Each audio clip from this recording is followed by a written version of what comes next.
In the day's other headlines, the leaders of Greenland and Denmark are pushing back against the latest U.S. moves over Greenland after President Trump tapped Louisiana Governor Jeff Landry to be his special envoy to the semi-autonomous territory.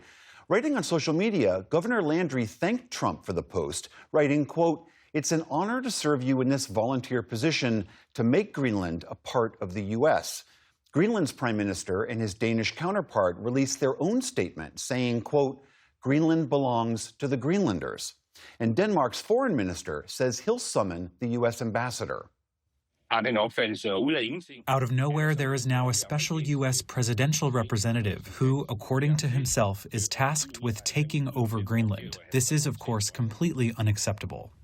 Trump has repeatedly called for the U.S. to take control of the mineral-rich Arctic island, and earlier this year did not rule out using military force to do so. President Trump announced plans today for what's being called a new Trump class of warships. These are the best in the world. They'll be the fastest, the biggest, and by far 100 times more powerful than any battleship ever built. He made the announcement from Mar-a-Lago alongside his Defense Secretary, Navy Secretary, and Secretary of State, though he provided few further details on the ships themselves.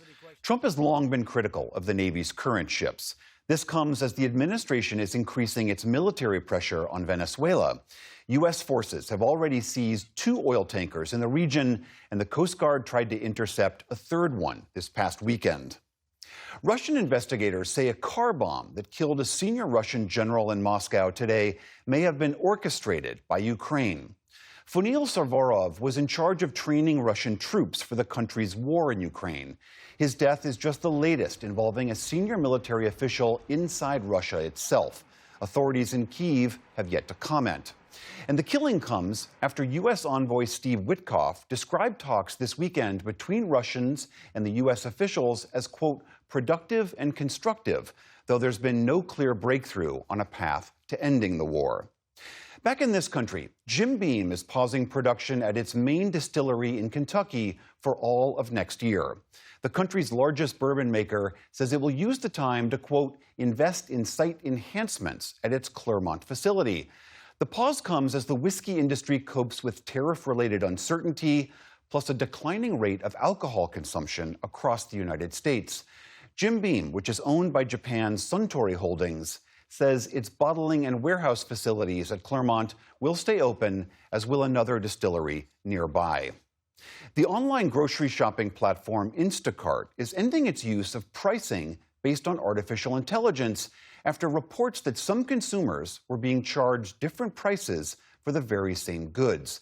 A recent study by Consumer Reports and 2 nonprofits found that some shoppers were charged as much as 23% more than others for identical items from the same store. Overall, prices in a basket of Instacart goods varied by an average of 7%.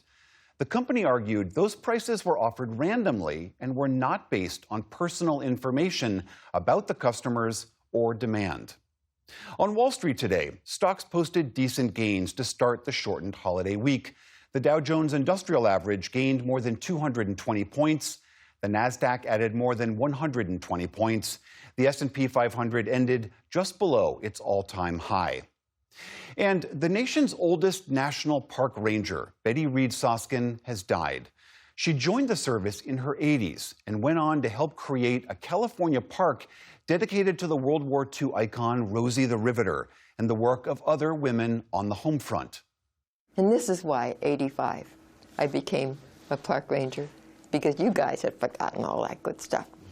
Soskin also shared from her own experience the untold stories of women of color during that era, often wearing her uniform even when not on duty. She only retired at the age of 100. In 2023, Soskin spoke to the NewsHour about her life, not just as a park ranger, but as a government worker, a businesswoman, and a mother of 4.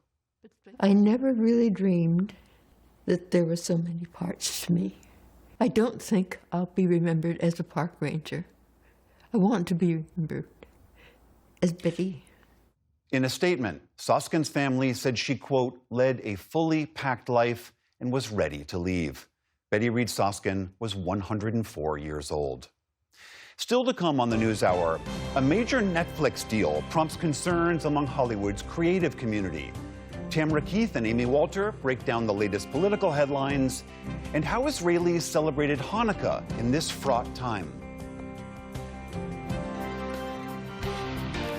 This is the PBS NewsHour from the David M. Rubenstein studio at WETA in Washington, headquarters of PBS News. Hey, just a minute before you move on. I want to say thank you for watching and for supporting us. It's you, all of our viewers, our readers, and our listeners who make everything that we do possible. So thank you from everyone here at PBS News. Support journalism you trust. Support PBS News.